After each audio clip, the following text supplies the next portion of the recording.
Boom, and we're live. All right, welcome back. Another episode of the Power Talks podcast. We have today a very special guest, Tom Degiuli, Yeah. who always every time I've seen you on a podcast, they question and make sure they got it right. But I know that was right. I didn't have to do that double check right there.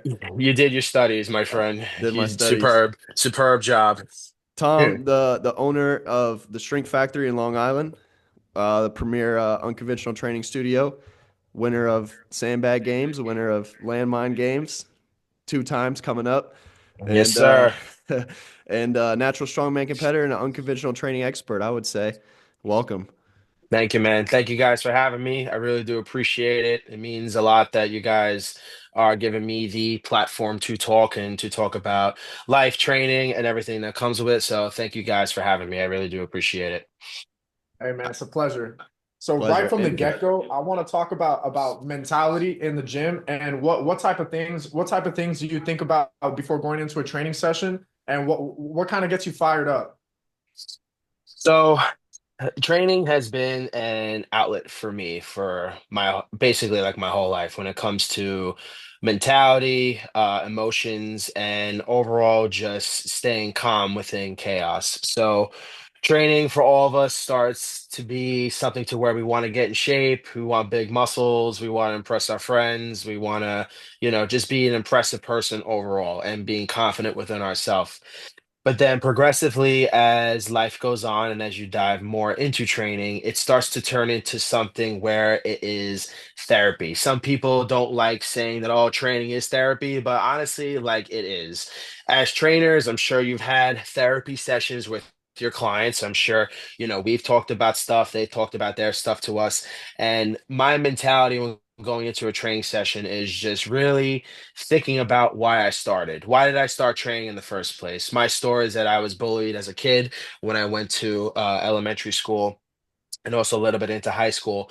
So my father got me into karate at a very young age, and then progressively as I got older, I started diving into Muay Thai, into Jiu-Jitsu, and then I started to train weightlifting when I was like 14, 15 years old. So I really just wanted to be an overall like badass person from a young age, from a teenager. And now, 15 years later, about basically now I just think about why I started. Now that I own a facility and I have people looking up to me and believing in me and trusting my process, that I can't let them down, I can't let myself down, but also I have to practice what I preach. I can't preach bullshit, I can't preach hard work if I'm not putting it in myself. If I have access to a gym and if I am able to train, I'm going to train. I'm not going to make excuses. I'm not going to be the person that just talks the talk and doesn't put in actions. Your actions have to match your words, or else you're just full of crap. So before training sessions, I just remember those few facts, those few ideas in my head, and wanting to progress in weight, progress in my business, progress in life. All that stuff drives me and motivates me. And, not every day is going to be God given, or not every day we're going to feel amazing or great, right? There's going to be days that we feel like shit, we're tired, we're fatigued, but basically stuff like that. Those are basically the thoughts I have of going into a training session. I think the part Okay. about the part about therapy is very important for a lot of people too, which you went into like almost first. Because I'm the same way.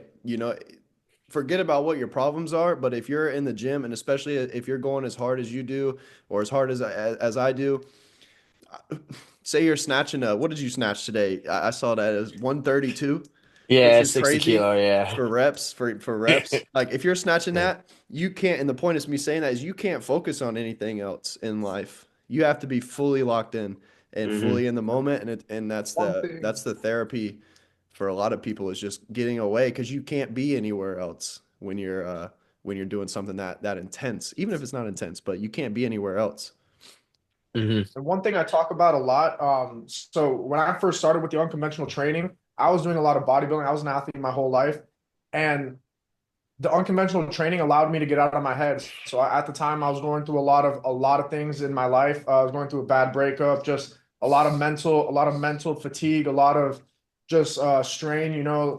My whole life being a swimmer, got to a very high level internationally, and then boom, big injury, COVID. life just like life didn't really know like my identity. It was very like my whole life was centered towards being a swimmer and being this and being that. And then all of a sudden, like the bodybuilding, it's like so repetitive, so like the same movements over and over, just up and down. But then unconventional fitness really took me out of my head and allowed me to start exploring my body and having fun with life again. Like I know that's kind of dumb to say, but truthfully speaking, like the way that I work out now is it's allowed me to love life again, and it's allowed me to like experience life and just not be in my head all the time. Yeah, man. I mean, that's how you got into it, and that's perfectly fine for you to say or for you to stand by because it's what got you into this type of training to begin with. And it's very interesting about the human experience because it's something that I've talked about previously, but when we go through such bad experiences in our life, we get power from it. We go through such chaos and such discrepancies that we can either use it to become better or we go down into the sucking place and we're like, woe is me. I'm a victim. I have nothing going for me and I'm just in this rut. Instead, you can look at the situations that you've been in and be like, okay, God is putting me through this stuff for a reason. He's giving me these challenges, he's giving me these obstacles. There is a message in all of it. How can I be better and how can I use this as a power source instead? When it comes to bodybuilding and when it comes to very generic commercial fitness, what you said is true. It's very boring, it's very linear, and the unconventional style is something to where it's challenging. Not a lot of people want to learn new stuff. They don't want to get comfortable. It's very simple and easy to go into a gym and do 4 sets of 12 bicep curls. Like, all right, cool. You're getting a pump, right? Your arms look good. It's easy sets. You're not really sweating.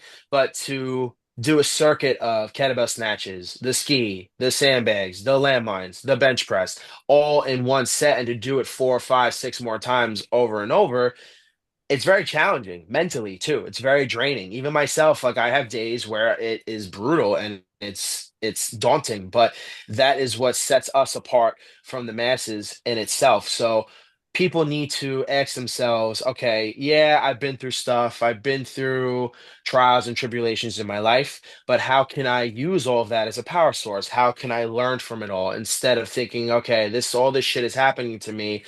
Maybe God is telling me, all right, you're getting used to these patterns. I'm throwing this stuff at you for a reason. And all this stuff is going to either make you stronger or it's going to put you in the dirt. And nowadays, in today's society, it's very, very few people like us who have that mentality. Like people say we're the 1%, it's starting to get to the 0.1% of the generation of the population because I'm sure you guys experience it too. Like I'm a gym owner, but like the people that I train, the very few people that I train, they're with the shits. They want to push, they have the mentality, but regular people, generic people, they don't want to lift heavy, they don't want to learn something new, they don't want to go through pain. And it's sad, but that's in reality of just the world these days, unfortunately. But yeah. I have a story I want to get into later and down the road when we get to more like you and your gym about we were talking about someone in your gym who you threw out that one day. And I definitely want to get into that. Go right But ahead. but Go right just ahead. but but just going back to what you guys both said, like whatever your story is, like it's definitely never going to be like dumb or out of the conversation because Yep. whatever you went through, someone else has went through and they can relate to that. Yep. And it could be what Andrew, what you just said that sparks it in somebody. And now they're ready to go. It could be what Tom just said. It could be what I'm about to say. So everyone could relate to you specifically. And I think that's why podcasts and trainers, those are obviously very different, but they're similar in that when you just be yourself, people can relate and they can learn and they can grow from that. Um, and then the part about therapy, I was watching a podcast. I don't know who the doctor was, but they were saying when you speak about your problem, so actually going to regular therapy, it basically like you're basically living there. Like it keeps it in your head. Whereas if you're using the gym as an outlet, going back to what I already said, that's not in your head. What's in your head is training. What's out of your head is all the chaos and all the things that you are trying to move on from. Of course, I'm not saying don't go to therapy if you need it, but there was some doctor that Some I was some listening to. some people need therapy, bro. Yeah, well, yeah. They need I'm not gonna therapy. lie to you.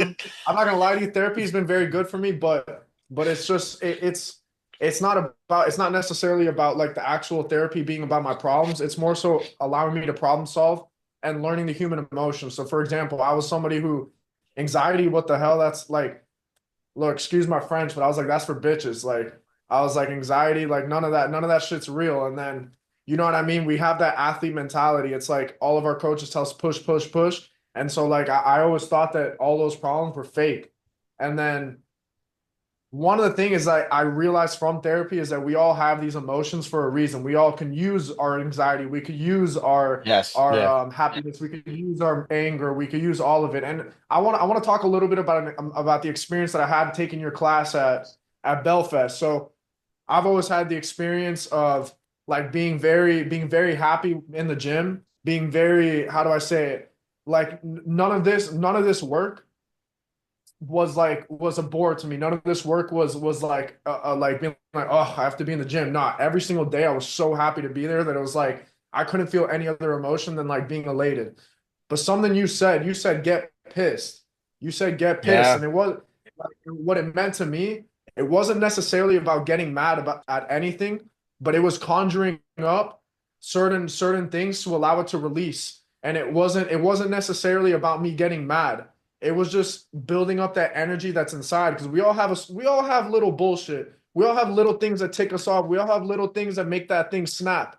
So it's like using that and not necessarily getting mad. That's not how I interpreted your words. It's Yeah, bringing you out the said get dog. pissed, but I took it as bringing out that dog and like looking at the weight and being like, you're gonna be my bitch today. You're gonna be what I'm putting it up. Like you get what I mean? And it's like it's using your experiences as energy rather than a setback.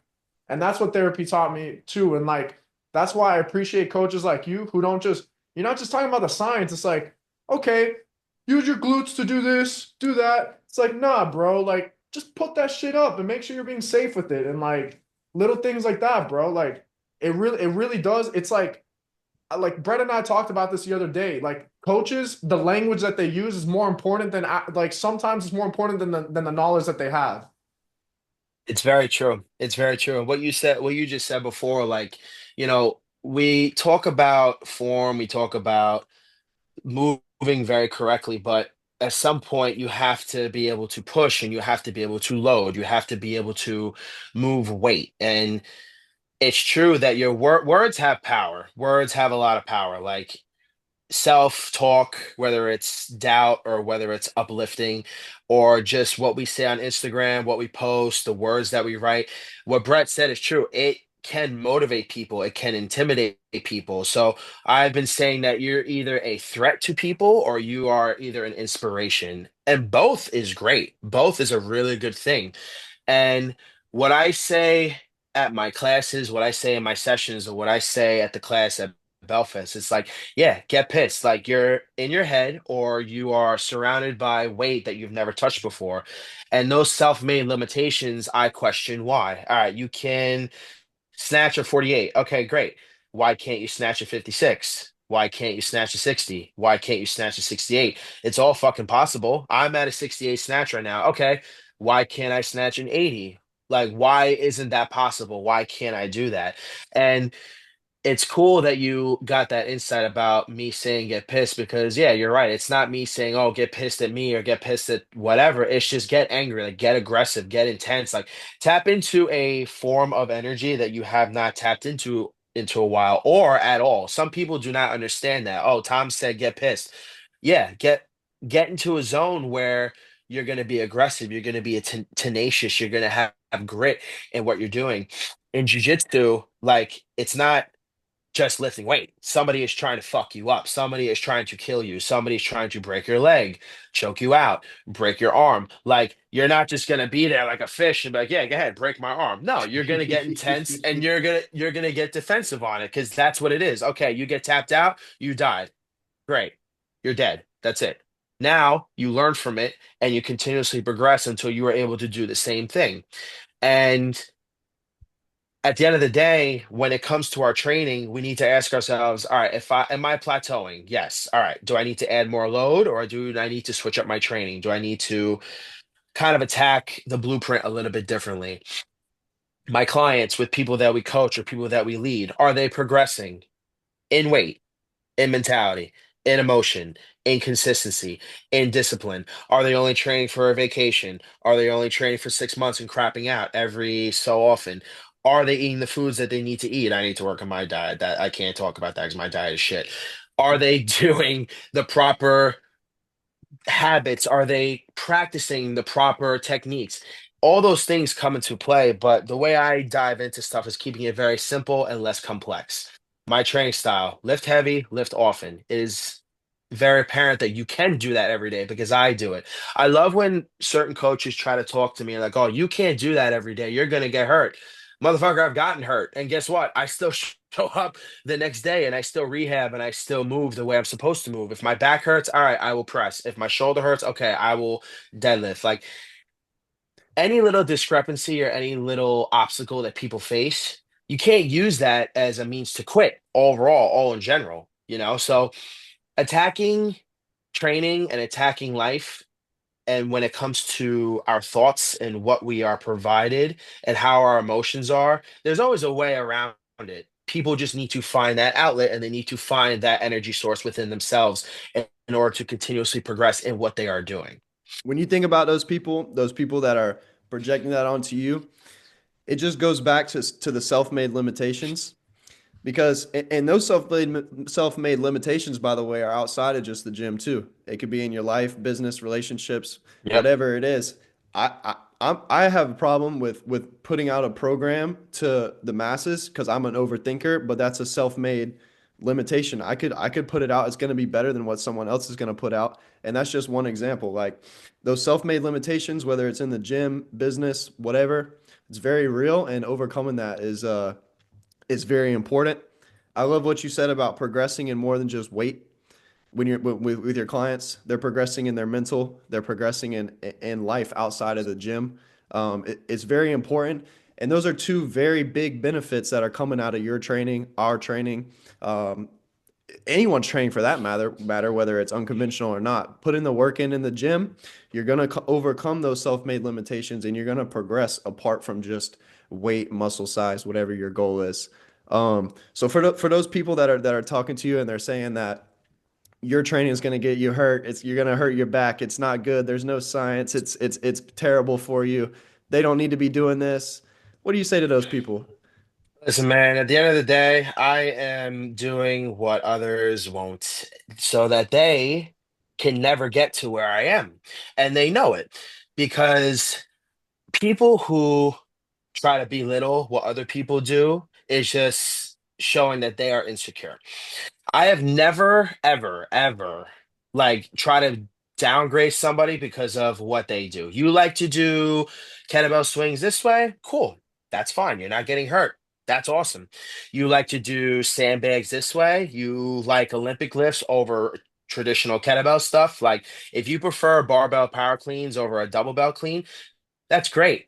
I don't care. Just don't attack me because of my opinions and because of what I believe in. Because then I'm not going to try to prove you wrong. I'm just going to tell you why I believe in what I believe. And that's it. I could give two shits why you want to do it this way. That's perfectly fine. But if you are not performing the way I do, if you are not a diverse athlete, a diverse coach, and most importantly, if your clients are not producing power and explosiveness, at least too close to your level, then you can't say shit to me. I have clients that snatch 48s. I have clients that swing 100 kilos. I have 50, 60 year old people that swing heavy bells that can shoulder 250-pound sandbags. You cannot tell me that this style of stuff is one that's going to get you hurt and that it doesn't work. You can get hurt walking down the street. You can get hurt trying to fix a fucking light bulb in your house. You could fall down your step stool. It happens. So people who are trying to belittle me, it just shows that they are very insecure, and it's not really worth my time or my energy to try to prove them right or wrong. You think 2 + 2 = 5? You know what, bruh? Good for you. God bless. You want to do that? You think 3 + 3 = 7? Good. Cool. I am not gonna. argue with you, you know? The only energy that I have to give is to people who support me, people around me that love me, that care for me, that support my vision. Anybody else, you are really dead to me because Th- if you have time to hate, if you have time to belittle people, that just means that your shit ain't popping and you should There's fix a that. You, yeah. there's a big community of people out there that believe in what you're doing, what we're doing, and they support it. And those are the people that we're gonna cater to as a just as a sidebar. And other people can watch. They can watch from the sidelines. Yeah, man, So that's one it. thing, One thing I gathered from you saying that is the best, in my opinion, the best coaches, the people that you're listening to, who you're buying their certs, who you're buying their books, they're their own mind. They created their own method. Yep. They learned from people, yes, but then they created something, right? That you're now following. Who are these people? Who are they following? They're not themselves. They're not putting together their own situation. And Andrew, I know you want to could speak to this because we are always talking about creating our own ideas, taking two different people who may be talking about similar things, like, and just to put it broad, Tom, you talk about strength training. Let's say, I don't want to say Billy, the trainer at LA Fitness, maybe a credible guy. He also talks about strength training, but y'all don't agree. So having your own mindset and forming your own opinions is going to, in my opinion, take you farther than if you were to just listen to somebody and then be like, this is right, you're wrong. Mhm. so one thing I want to hamper down on, I want to go back a little second. You were talking about putting up weight. So I have this big concept that if we can create our fear in the gym, man, life really comes a lot easier, man. Those little things like going into a business meeting, like I'm dealing with some high level people on a daily basis. I'm dealing with like very crazy things in work, and it's like, bro, I was in the gym putting putting 100 pounds over my head and bending in a way that you're not supposed to. You know what I mean? So it's like you're It's not like gonna that. scare me. It's like that meme where it's like the guy holding the cup. He's like, "These guys don't know I deadlift 600 pounds. They don't know this stuff." Well, where it's like the Yeah, guy and where I he's mean, it like, really if is you like that. cannot It's physically, like a mentality. Yeah. It's a mentality we create on a daily basis. It's like the gym. Forget about like I like to say, forget about the fucking physical, man. Forget about the physical because if you do this shit every day and if you do this on a consistent basis, man, the physical really is becomes like a byproduct. It becomes just a side effect. Yeah, So man. like going back to a little bit of what you were saying about like having like being able to look at two different things and connect the dots. I want to talk about one thing that really pisses me off. oh, Content, no work. this is Oh yeah. the expert on the subject here. We've been waiting to bring I'm this an up. expert on the uh subject. So we are here at Power Talks podcast. We have the leading expert in the studies on all content no work. Tom DeGiuli, would you like to say a few words? So when it comes to that, I start saying that when I realize some people who come into my gym or come to train with me, like they think they're just filming content. But listen, if you're coming to train with me, I'm working out. I don't give a fuck who you are. I don't care what camera you got. I don't care what team you're a part of. I don't give a shit. Working out is my time. Like that's my time to kind of unplug and to push myself. So like if you're stopping me just to try to find the most perfect angle and the most perfect rep scheme, or you want to do a complex with me, I will tell you to just get the fuck out because that's my training time. Like if you want to do that, I'm perfectly fine with doing it at another time. Like if you're coming down, like, hey Tom, I want to get some stuff in. I want to film an instructional or I want to film some stuff with you. Okay, cool. Like come outside of 7 a.m. I do not take any people at 7 o'clock because I train every day and that's my time. But if you're coming in, and I've had multiple people do that. Like I've had people, guys, especially around my town. Like I'm from Long Island, New York, and guys want to come into my gym and think that you can just film and do all the shit. It's like, nah, dude. Like this is why these guys are throwing up in the middle of Atlantic Avenue where I am. So when it comes to that, with all content, no work, it really just kind of brings me back to the days before Instagram, Facebook, TikTok, all the stuff was around because before all this stuff happened, what did we do? We did not have tripods. We did not have anything to film. We just worked out, we trained, and we got after it. I'm very, very happy to have been in the gyms when that stuff wasn't happening. And when it starts to become where your content means more than your training, that's where I have the disconnect. So I get it, like in this day of social media, like, we have to make content, especially as business owners and people who promote our products. Like, whether you promote programs, classes, merchandise, stuff that people can use. Like, I get it. I'm all for it. I do it, you guys do it, we all fucking do it. But when it starts to become where you're focused on that too much and your training starts to dwindle, like if you're a elite athlete and then you're focused on filming for a half hour and you haven't even done another set, that's a problem. You should be able to do both or hire somebody to do it for you, right? That's perfectly fine, but you cannot forget why you started. You cannot take away from your fucking training. And that's why a lot of coaches, I work with a lot of coaches now. I'm starting to, because these people are losing their spark. They're losing their drive to train hard. Why? You are supposed to be a fucking leader in an industry for your clients and for the people around you. And you're telling me that you lost your fucking spark? You don't train hard yourself? How in the fuck are you going to preach to people and tell them to work hard? But you're not putting in the fucking work yourself. I'm very passionate about that because I hate that shit. And there are trainers, there are people who do not do it. They don't put in the work themselves. Tell me somebody or a guy that can teach a hit class, can teach a strength training class, and you can't do what you're telling your fucking clients to do. To me, that is not right. That is something where I don't believe in. I believe that you should be able to work in with your clients. You should be able to do the stuff that they're doing and that you're telling them themselves to do. So I'm very passionate about that. Like, I'm just very real and authentic when it comes to that stuff. And I believe that coaches or people should have a diverse area of everything: content creation, making money, promoting your business, but also just not focusing on it too much. You should be diverse and you should be taking all of your avenues and making sure they're all good. If people walk in and they're filming, can you snatch a 56 over your head cold? I can. And if people come in and they want to do that, okay, cool. So it's interesting. You have to make sure that you're authentic. Be authentic. Don't just be on the camera and not be able to perform when you need to. That just went like right where I wanted to take it, which is, and not even take it to a different topic, but just kind of build on what you said is believability. Your believability, I think it's going to translate, at least in the long run, to a more sustainable online business. You look at Louis Simmons, you look at Westside, perfect example. And I compare you two. I feel like you guys are on the same like wavelength. You look at what they did. Similar concept. People come in for real work. They get kicked out if they don't train hard. Not that Yep. that's what you do to all your clients, but it was just that's what they do.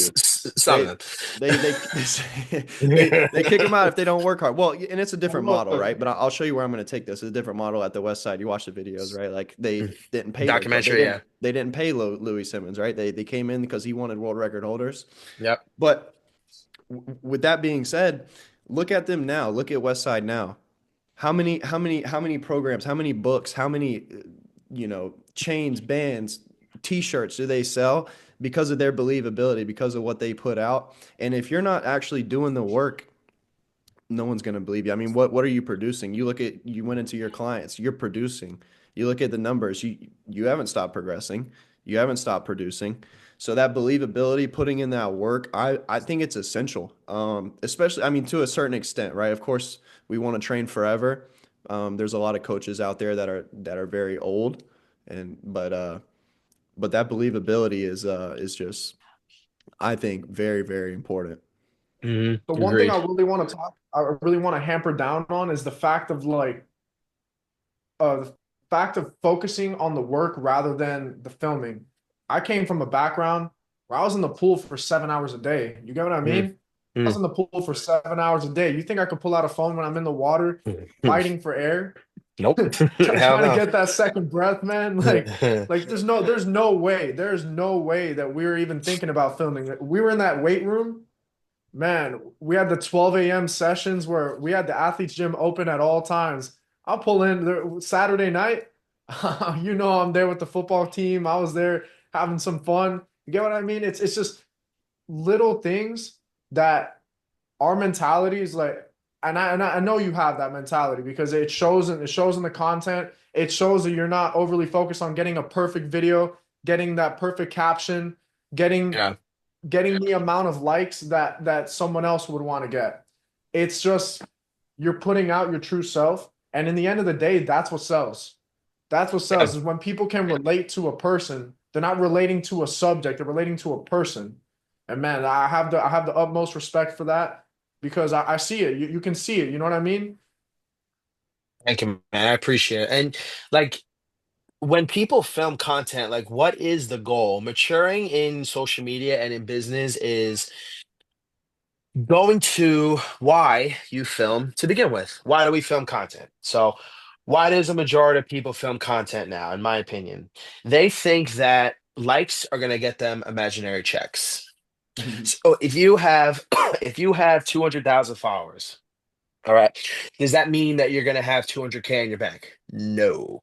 So you can get all these likes, you can get all this stuff, but are you producing a product? Are you giving knowledge? Are you motivating? Are you inspiring? So people who are making content, why? Are you trying to promote something? Are you trying to genuinely show people what you're about? Or are you just trying to get clout? All right, cool. I see kettlebell complexes all the fucking time. All the time. Cool, great. Same Same thing. ones. You're doing the same shit as everybody else. Great. I love all my people. Don't get me wrong. I love everybody, but why am I to be engaged? You're doing the same fucking shit. So, you know, it goes to the sense of why do you film? Why are you making this content? Are you just trying to get likes? Are you just trying to tag people and do the same thing consistently? Or are you trying to teach? Are you trying to motivate? Are you trying to create? Like people need to ask themselves those questions. And why do I make content? One, because I like showing my workouts. I like showing feats and strength that to show that kettlebell, sandbag, landmine, all that stuff, you could use it as a training modality, and also to promote my gym, to promote my programs, to motivate people, to do instructionals, to show people, that how to snatch this way, how to sandbag a shoulder this way. Like I am actively trying to help coaches, beginners, intermediate people, whoever it is, to get strong and to motivate them to push through their hard phases of life. So that's a question that everybody has to ask themselves, even if you're not a coach or not. Why do you film content? Are you wasting time? Are you wasting my time? Are you buying a camera just to have the best angle, the best quality, or the best this? What is the purpose? Why are you doing this? Those are the questions that we need to ask ourselves when it comes to it. It goes back to the believability, right? Because you're putting in that work, you love that work. That's your content. That's what you're passionate about. That's why you're Yeah. posting it. It's not like you're out there swinging, snatching crazy weights for likes. This is what we're passionate about. This is what we believe in. This is what has worked for us and our clients. And then the content comes secondary, and it's good to. And I see you doing it, and I need to start doing it more. Is sprinkling in the educational or just something different, right? Sprinkling it in, going and filming content because it is important, right? But it's the passion behind loving what we do and loving seeing the results that our clients get that really fuels that video for that day and that we're going to post. And me and Andrew got into this too. You have to take care of yourself. You have to take care of your business, right? So respect, because I mean, there's people out there that are maybe they're not training super hard, but maybe they are doing very well. Maybe those 200,000 followers are translating very well into income. So you have to take care of yourself. I think we've all found a way to do that and still put out some work. So yeah, man, keep working. One thing I wanted to kind of take it to is Andrew, did you want to say something before I change topic? Yeah, yeah. So I just want to talk about my perspective on the content, and I think you both of you can relate. So my main objective with posting content is showing people a different way to work out. That it does not have to be this up and down movement every single day, every single movement. It's monotonous. It's monotonous. It's boring, and it's not going to translate to everything. Like I was telling Brett. I hop into the gym sometimes and I surprise myself. I had no plan of going in and doing a zercher and putting 275 pounds on the bar. No plan of doing that. But it's just the training that we do allows us to get into other avenues and allows us to explore strength and explore life because life in the end of the day is task oriented activity. Think about a farmer. they're lifting up heavy bales of hay and they're putting it onto something. They're getting through. That's a sandbag motion. That's a Yep. sandbag motion. Forget about it. There's nothing in a bicep curl. There's nothing in a chest press that is going to mimic that. So it's being able to show people a different way of working out and a different way of thinking. That's my whole message and my whole goal with content is to allow people to question. Because if we're not questioning, we're not evolving. What's practical? What works the best? You know, a barbell is a perfectly designed piece of equipment. You need perfect form. You need certain aspects. You need a hinge. You need to make sure your back is aligned with your spine. You're not breaking your neck, right? You're not coming down with your neck. Your grip is good. Your legs, like everything needs to be like perfectly symmetrical. Where are you gonna find a 200-pound barbell in the middle of the street? Where? You're not. Unless you, yeah, unless you bring it yourself and you're filming a video. If somebody fell on the floor, if my father or if my friend fell on the floor and I can't pick them up, God forbid I needed to, and like, or whatever, if it was a fire, if it was something to where I needed the urgency or the strength to get them out of that situation, if I'm doing sandbag training, then yeah, I can do that. Like I can easily do that, and because I know what I'm doing. But now, if a guy who is very practical in deadlifting, and you're faced with a real life situation, say in a competition, say in a workshop, this ain't something where you're in the gym at 6 o'clock in the afternoon with your boys. You are in a situation where you need to be practical, you need to be functional.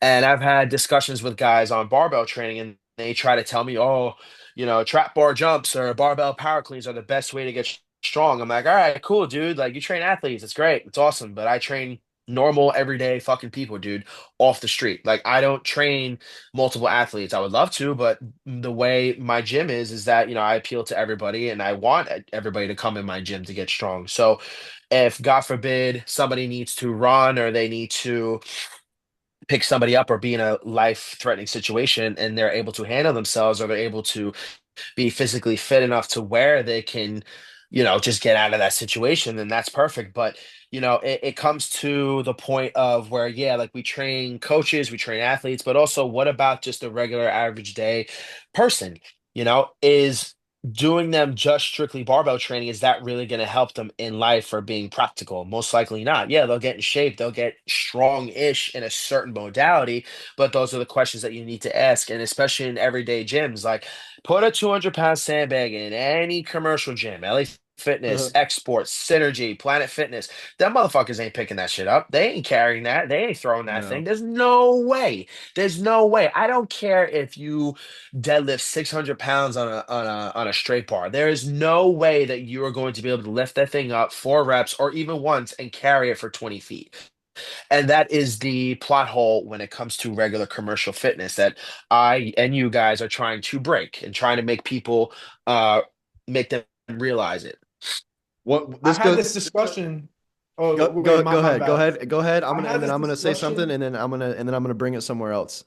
Okay, so I had this discussion with a trainer at my gym who I respect a ton. Him and I go back and forth every single day. We follow the same philosophies, but we differ in some things. But one thing that he said was every man, no matter if you're 160 pounds or you're 225 pounds, you got to be able to lift up 200 pounds. If you are in a situation where you're crossing the street and someone falls Mm. and you got to pick them up, like you said, God forbid, you got to pick them up. Are you gonna tell me I'm 160 pounds? That's a little bit over my weight capacity. I can't pick that up. You get what I mean? Yeah. That's why this training is so useful, is because it allows some people who may not be that strong. Like I remember, I listened to your podcast with Strongman Dan, and you were talking a little bit about when you were a little bit lighter, but you were still putting up some big weight. You get what I mean? It's this type of training allows for a lot of variety and allows you to be good in certain things that you don't even understand what you're getting into until you're in the situation. Yeah, Yeah. man. You went on it kind of at the beginning of that of what you said what you just said, Tom, and you went on it before as well, which is Injury prevention. Hmm. So you talk about the guy who's screwing in the light bulb and whatnot, and he could hurt himself. The guy who drops something, picks it up real quick. He could hurt himself, right? In my opinion, when it comes to training, and when it comes to training, I've read a lot of books. I've read a lot of top elite level coaches, people coaching athletes, people coaching Olympic sprinters, people coaching whoever. Read a lot of books. Never once, and I've eliminated from my vocabulary the term injury prevention. Now, with that being said, I don't think you can train injury. I don't think injury prevention is real. If you look at an athlete, you could train them in the weight room. You could do all the injury prevention exercises, but there's a very high inherent risk when you're on the field, when you're cutting, when you're doing whatever. There's no injury. You're at risk of injury. The No everyday matter guy, what. if he has to Yep. move quick, if he has to do something, he's at risk of injury. If you're in the weight room and you're picking up weights, you're at risk of injury. With that being Yeah. said, bodybuilding barbell versus unconventional, when you look at what may prevent injury better, unconventional. Look at the positions that you're putting yourself in. Sandbag, somebody falls over in the street, you got to pick them up. It translates. It simply just translates. So if you were to pick one style for injury prevention, a term that I don't believe in because you're always at risk of injury, you got to go the unconventional route. Um, And one thing I want to take it to is speaking on injury prevention. How do you work with overcapacity? Because we've all experienced it. That CNS, it doesn't, it's not infinite. Where's your mentality on getting through those days that have the CNS overload, and how do you structure your thinking around it? Well, I believe it is unlimited. I believe that there is no limitations. That is my mentality. I mean, obviously, as you get older and like your life and how everything is, like, especially with men with our hormones, like I'm 28 and I take a lot of stuff to keep my hormones in check, like Shilajit, pine pollen, Tungali, butane superba. I mean, listen, I'm not a doctor, but that shit works. You know, it works for me and my hormones and me able to keep my work capacity going. So is it unlimited? To me, yeah, it is because I'm able to supplement it and I'm able to do what I can to keep it going, right? Um, but when it comes to what you guys are saying, like with unlimited power, with unlimited being able to keep that stuff going, just find what works for you. Does every day need to be a slug session? I mean, it can be, but you may not be able to push the same weights that you're always pushing. Like before I went to Cancun for a week, I did 3 reps in my 361-pound sandbag, but today I can only do one. I was tired, I was fatigued, and by the end of my workout, I was like, yeah, I'm only gonna get one. But I'm still able to move my weight. I'm still able to focus on everything else. And when it comes to what Brett was saying with injury prevention, it is bullshit, but let's think about it this way. Let's think of like connective tissues, bodybuilding style. I was talking to my friend about this.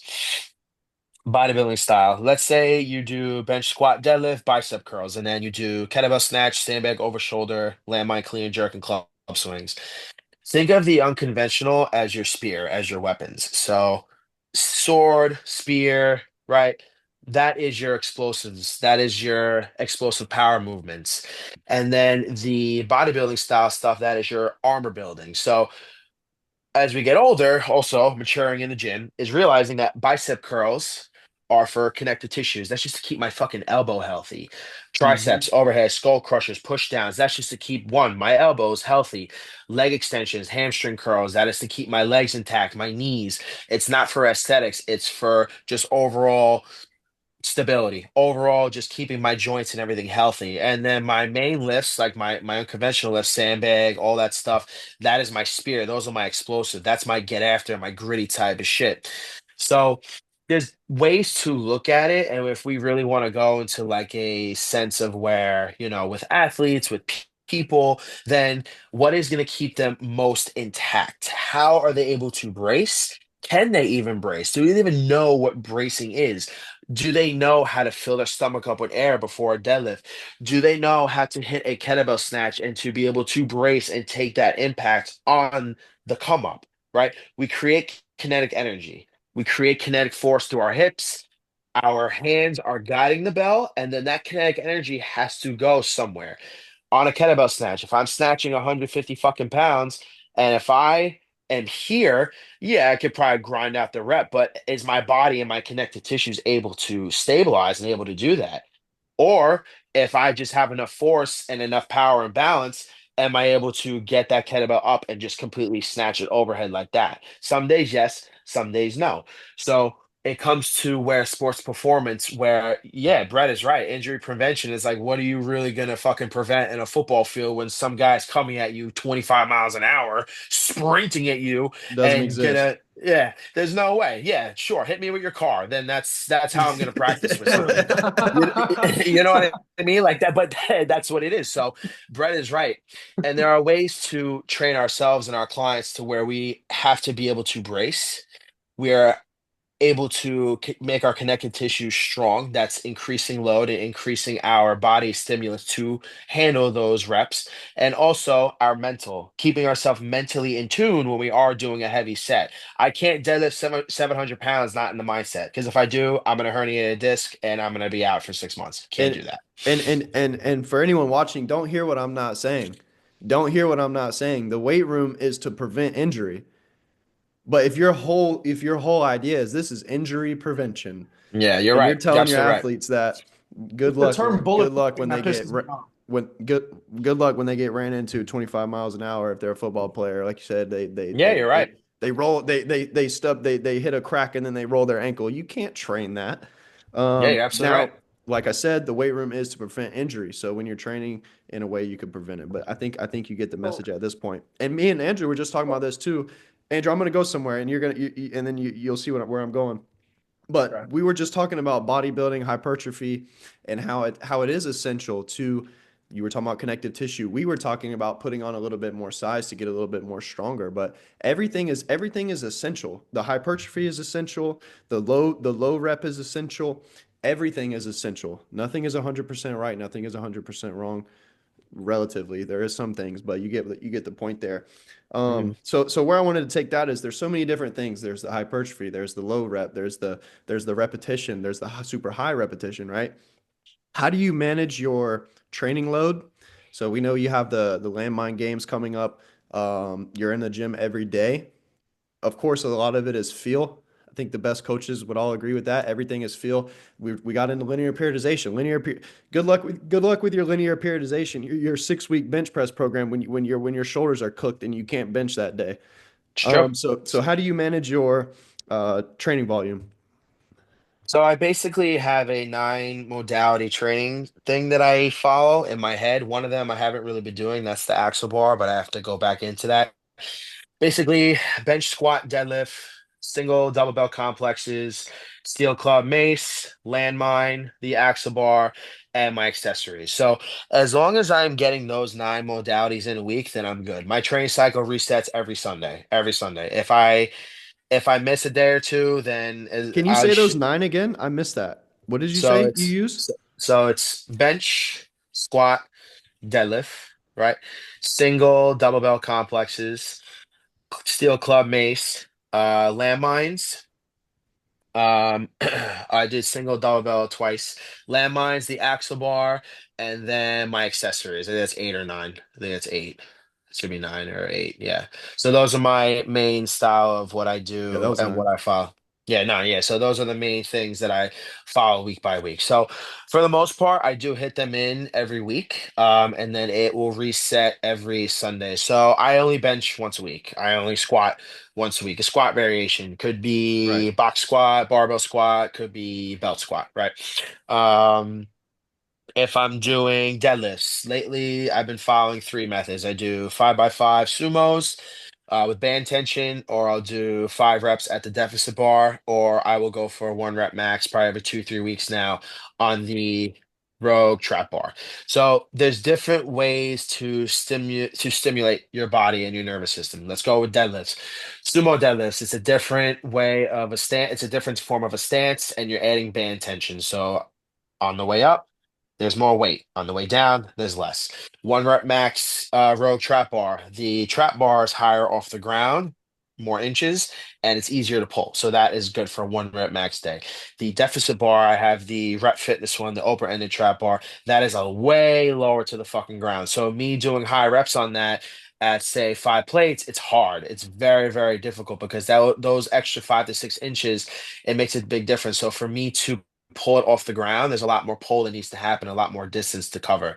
So if for people who are listening, like you can take different variations and you could think about it, okay, there's more distance to cover, there's less distance to cover, meaning that if I'm doing a box squat, I could load more weight on the trap bar.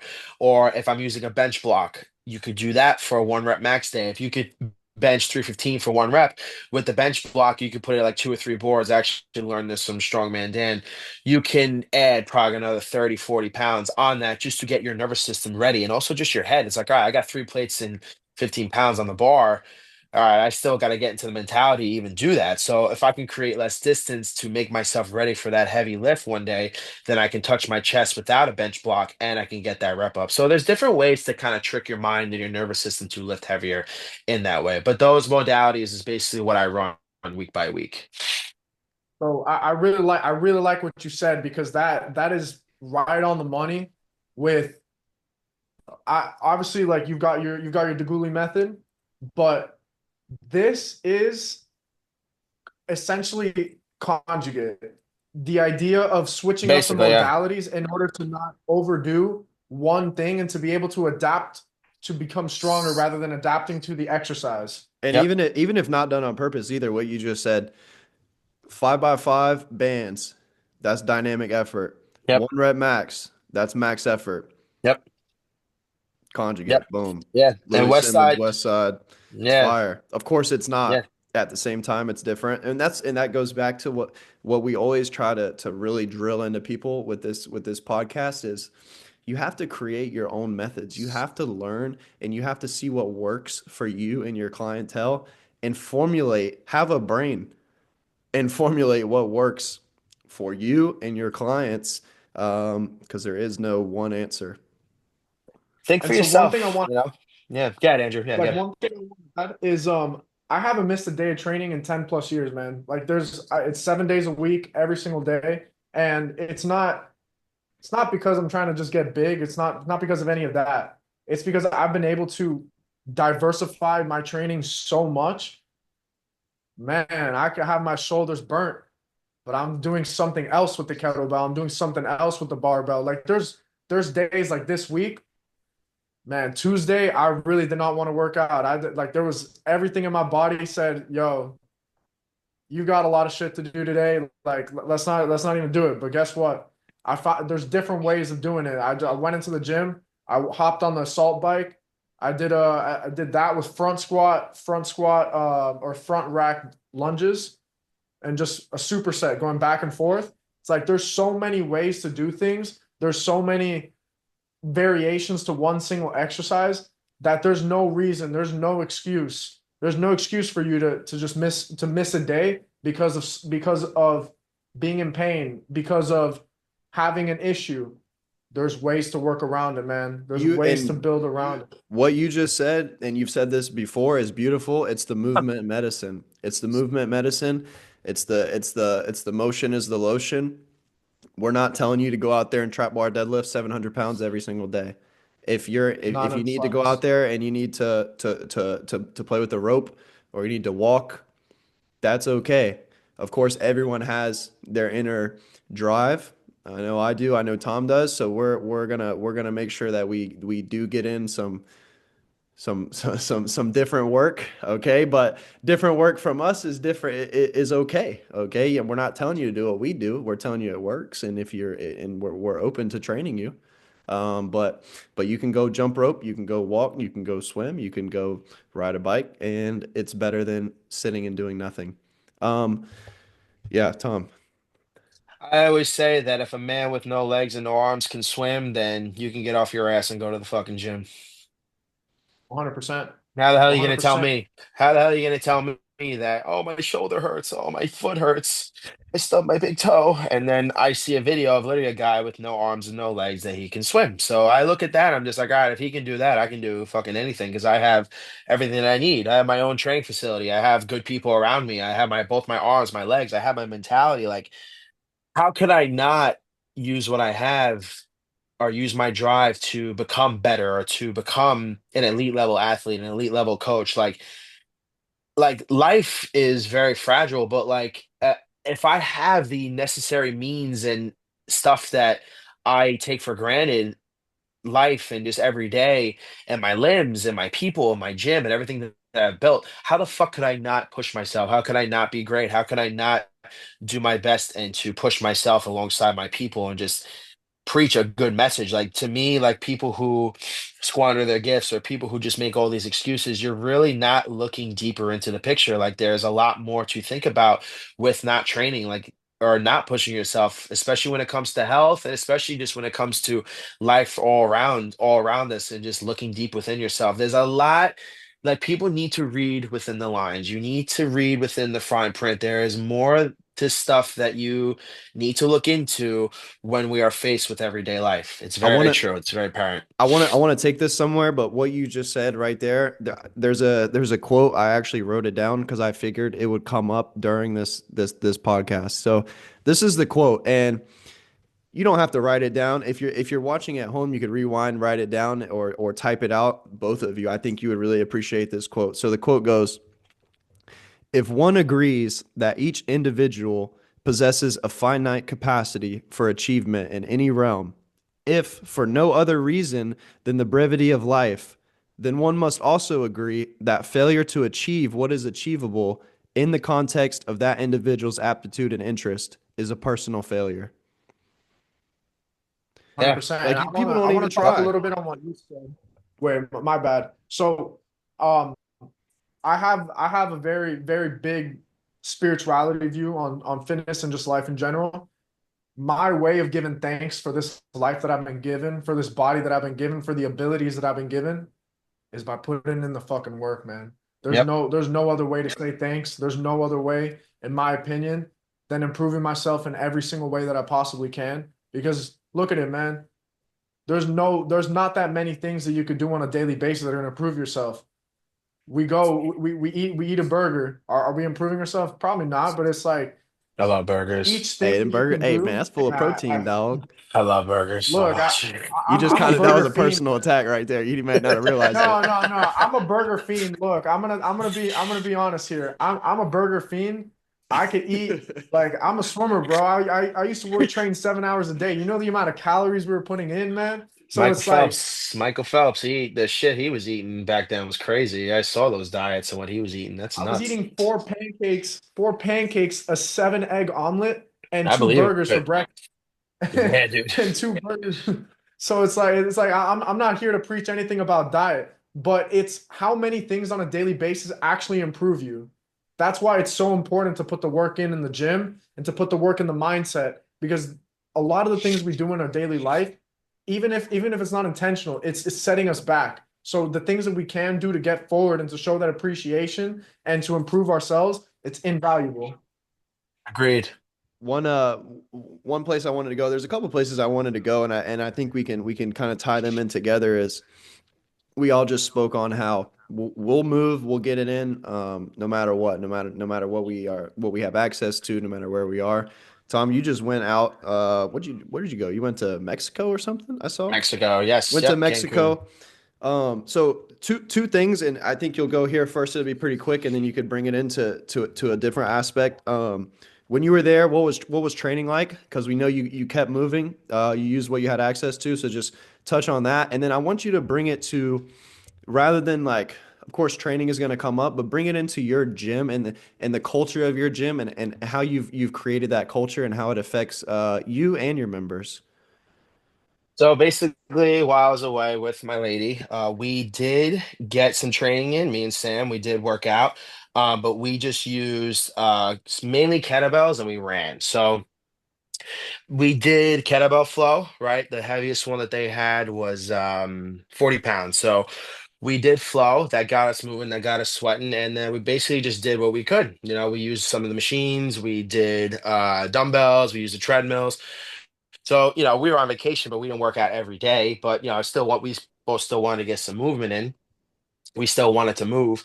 And then taking it back to my gym at home, it's like, yeah, I don't have access to the heaviest bells on the planet, but I'm still able to get my movement in.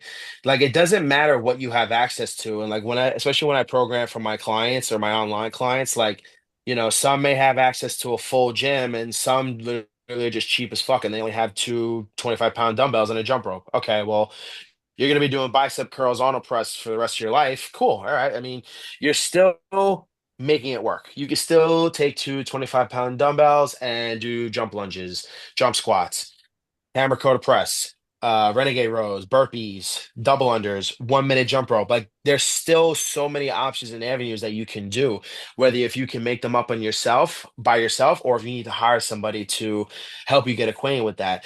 The thing that I'm faced with my gym is that yeah, not everybody has access to the gigantic bells that I have or Brett that you have, and I'm sure you faced that problem at some point too. It's like, all right, people from outside want to work with me, but they don't have access to those bells, which is fine. You need to figure it out. You need to problem solve and you need to figure it out. If it is that important to you, then you will make it happen. And especially with the common recurring theme of some of the people that I've tried to work with are with kids. And I don't care whoever listens to this who feels the type of way because they know it's true. People use their kids as an excuse. I train people who have kids. I've trained guys who literally send me videos of their 1 or 2 year old daughter crawling around the room or watching their dad like work out. And some of my clients, like they'll do the warm up at night. They'll do the warm up in the morning and then they'll do the work at night. And their kids are with them the whole time. But they say to me, I want a bed enough to where I'm not going to make the excuses. Mm-mm. So at the end of the day, no matter what is thrown your way, no matter what is happening, no matter what is like no matter what place you are in, it doesn't matter. There is always a means to sweat, there's always a means to get strong, and there's always a means to work out and train. It just goes to the point where if it is not important to you, then no, you won't get it done. Like you could have no equipment, you could do 100 burpees, you could do 100 jump squats as a warm up. That will get any of us sweating. I will have a motherfucking heart attack if I do 100 burpees straight. That shit is hard as fuck. And I am not conditioned to do that, but I will do it. But still, like doing 100 of those straight, anybody is going to be sweaty. It's going to happen. So there's It always something that you can do, and if it's that important to you, then you will make it happen. it just goes to show you can get it in no matter what, and you can set goals no matter what. You don't need all you need is yourself. If you can do 20 push-ups and that's your max, well, shoot for 25. Now you're Yeah, going to get 30, 35. Now you're working at 50. Now all of a sudden you can hit 100 push-ups in one set. How cool is that?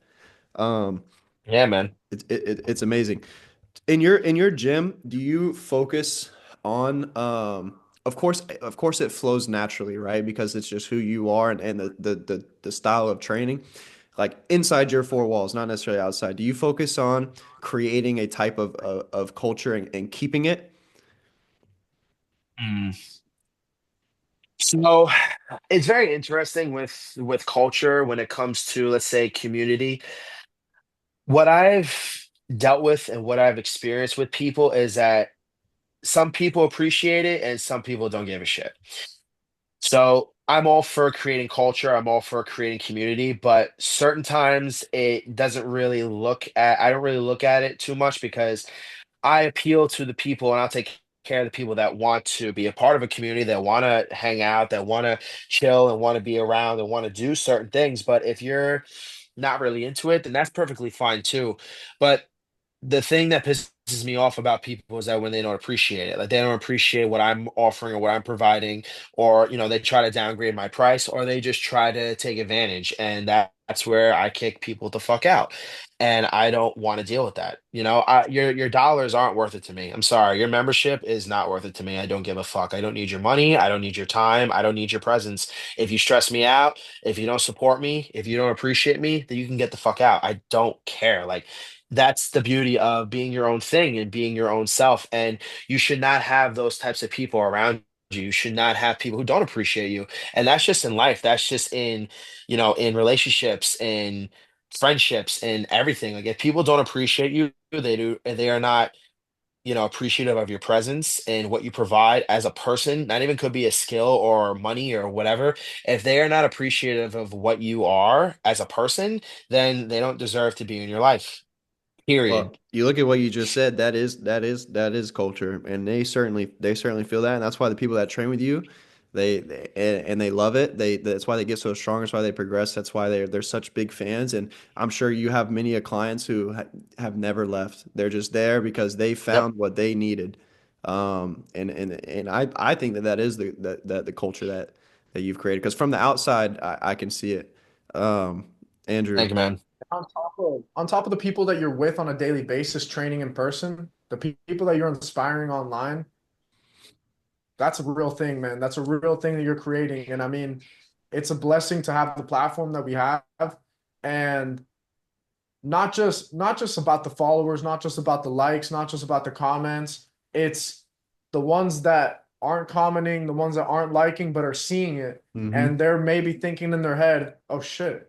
Oh shit, this guy's putting up 5 plates on a landmine. 5 and 25. What the hell is that? Yeah, Like, what the yeah. hell is That's that, two. man? That's two, Like, Andrew. That's two. You got the what happened? burger and you left out the 25. 5 plays is 25, but who's counting? Okay, okay. Going a little bit back to, I want to ask you one thing. You got the landmine games coming up, okay? And I saw your post from this morning with the 5 plates and a half, the 68 the kg snatches, the 80, what was it, 76 kg, or Hand 76 or cleans, yeah. 86? Yeah. Yep. So one thing, when you're looking to competition week, are you switching up the training or are you going to keep it just as heavy? Really quick, not to change the subject. I got about like another 5, 10 minutes, so we can talk about this subject, and then we can. I know you wanted to go and Brett, you wanted to go to me kicking people out. I would love to talk about that. Well, Somebody you were talking about. Yeah. So, you so should have. You going should and have. You should going. have. You should have went there with the culture part. I know we could talk about that at the last part. So me switching up my training, honestly, dude, not really. Like what I learned about with the strongman training, with the world's competition, I should have did more of what they were doing, like the yoke carries, the kegs. That's something that I learned for when I competed in Ireland. But with the landmine games, I mean, honestly, no, dude. Like, there's not really much I could do outside of just clean jerk and snatching. Like, I could snatch 3 and a 25. I can clean and jerk 5 and a 25. I would like to clean and jerk 6 plates, but that shit's very hard. That shit's very heavy. That's 300 pounds all overhead in one arm. That's a lot. So, leading up to the landmine games, I am literally just going there, winning the belt, and piecing out, just making my statement. Deuces, Hey, because that's what I word, do. And that's word. just competition. That's just being confident. It's like, not to talk shit, but when it comes to competition, nobody's your friend. So I Right. tell all these guys that are, talking to me and stuff, I'm like, cool, great. I'm winning the belt and I'm going home. Bye. 100%. Peace See you later, out. dog. Peace Come out. train at the That's it. factory. Yeah, come try the factory. If you want to learn landmines, cool. Let me know. So, Hey, that was perfect right there. That's your commercial. That's your commercial for your gym right there. Literally, man. Yeah, dude. And it's like me. Like I have certifications, I have trophies, I have medals that I learned. So it's not like I learn different things, but I'm able to implement it and I'm able to showcase it. Like, and that's something to where not a lot of people can do. Like you can have certs, you can do all this stuff, but if you cannot showcase it, if you cannot use it, you cannot coach it. Like it stems far more than just being knowledgeable. You need to be able to implement what you do as a client, as a coach, or as an athlete. You need to do those things all. You need to be all well-rounded, or else to me, you're just really not going to be impressive, and I'm not really going to support you or believe in what you do. It's you need to be authentic to get my circle, to get my support, to get my ideas. You need to be authentic. Sorry to interrupt, but like last thing before we transition into the last thing, Mhm. learning to implement, learning to apply means that you can, having that experience, you can teach someone the ways that you learned it. You can Correct. simplify it. You don't have to go into. I always say the best coaches don't even have to use anatomy, don't have to use any type of science terms in order to explain a workout. Yeah, exactly. And like it all comes down to learning, but also being able to implement, like we just said. So, like, you can learn all the best techniques, all the best stuff, but if you're not able to implement it, if you are not able to use it, then how much do you really know? How much are you really able to do? Can you keep perfect form with a 56 kilo snatch over your head? Can you keep perfect form with a 32? Like, and I had a talk with Martin Method, Cam. Shout out to Cam. He's killing it right now. been following him for a while. Me and him were having the talk where it's like kettlebells, they are, he was saying how they are turned into more of like a glorified, modality tool rather than something being used for rehab or for strength training. Like it should be used for strength training. It should be used for people who are trying to get stronger, people who are looking to rehab injuries or just looking to get in shape. It should be used for all that stuff, but not just something to where it's a glorified piece of equipment and that, you know, it's not just using it for little nilly things. You should use it to get strong in your training. Absolutely. Yeah. Just in closing here, I've said it before, and we were just talking about with competition and using tools to get stronger. You've built a destination gym, something it's one of the best gyms that are around. Like there's never been another one like it. Um, and building that destination gym it's hard, but there's only one of its kind. If you want to train the Degiuli method. If you want to train unconventional, you go to Tom. If you want to train unconventional, if you want to train like a fighter, you go to Brett. And building that is something very very special, very challenging, but very worth it. So, any closing thoughts to wrap up the episode here, Tom? So, from all that we've talked about, for the people who are listening, ride your own wave if you are looking to create one. If you're looking to be your own person, if you're looking to practice what you believe in, if you are looking to create a community, a culture of your own self, just ride your own wave. And the people who are meant to be in your life, the people who support you, who love you, who cherish you, they will be there. And the people who don't, you can't give them the time of day. You can't give them the energy because it shows that they have big insecurities within themselves. I've lost friends of 8 years because they were just envious of everything that I was doing. They were envious that people knew my name and they didn't know theirs. And you know what's funny? The reason why they knew my name is because I actually fucking said hi to people and I shook their hands. They didn't. So you're telling me that you're pissed off that everybody knows my name, but you do not even have the balls to shake people's hands or say hi. The people who are not meant to be in your life, they will slowly remove themselves. And the people who are meant to be, they will stay. They will put in the effort to do that. And riding your own wave, people will support you just by being you. It doesn't matter how much weight you lift or what you do. People will support you just because it's you. And also, people won't just because it's you. So that's Right. something that people have to differentiate. People will not like, share, comment, buy your I, merch, buy your stuff because it's I you. was just about Because it's you. I was just about to go there. We said this, and I know we're wrapping up. That was a great something that a lot of people are going to be able to learn from. But if you're one of those people, man, and you're following, like, just take a look at, like, at least for me right now, story views compared to engagement on the post. Like, what are you doing, man? Just support us. Stop watching and support, man. Especially if you're someone that is doing similar things, man. Support, man. Even if it's not financially, drop a like and a comment. Like it's not that hard, It's and it, and free. it It's free support, man. it's free support, the Free freest form of support. support. And you see it with people in the industry, but people in the industry are much more on that wavelength where they're down. I know I'm that way. If I see your stuff, I don't even have to watch it. I'm just gonna like it. Yep. But because I know that's what I want people to do to my stuff. But Tom So to DeJulie, wrap it's been a great up, episode. I want to you have sandbag instructional, landmine instructional, programming. You got the gym, you have merch. Is there anything else people can check out? It's all on your Instagram link in the bio. What else can they check out? And then Andrew, we'll go to you. Yeah, I'll say my stuff, and then Andrew, I want you to say what you were gonna say. So yeah, I basically have everything, man. I have merch for sale right now. I have my gym's programs out right now, drop-ins for my gym, sandbag instructional, kettlebell program. I offer online coaching, so I basically do it all. I do pretty much everything. Right now, this year, I'm mainly focused on doing more instruction and doing more.